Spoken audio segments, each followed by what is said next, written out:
طيب، واحد من الأركان الجميلة التي لفتت الزوار هذا المهرجان هو ركن قهوة على الرمل.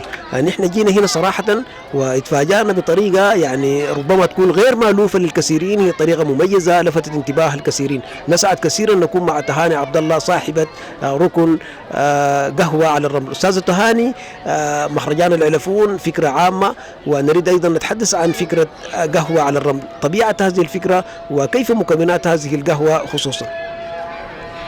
مرحبا واهلا بكم في الركن بتاعنا. طبعا زي ما عارفين انه القهوه دي من اكثر المشروبات شعبيه في العالم كله.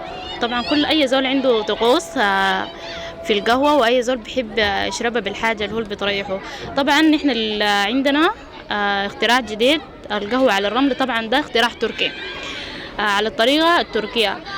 بتكون طبعا زي ما شايفين هنا عبارة عن صندوق من الألمنيوم، وتحته بيكون النار سواء كان غاز أو كهرباء أو فحم.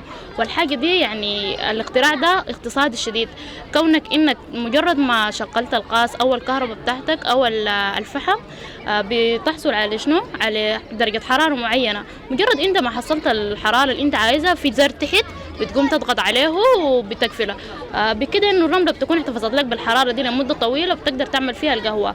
وطريقه القهوه بتعملها كيف؟ انك تكب المويه في الكنكه بتاعتك وتكب البن، وتبدا انك تحرك فيها من دقيقه لدقيقتين بتكون استوت. طيب، هذه هي فكرة قهوة على الرمل. إن شاء الله يعني مستمرين معكم في هذه الحلقة. شكرا جميلا تهاني عبد الله، وبالتوفيق إن شاء الله.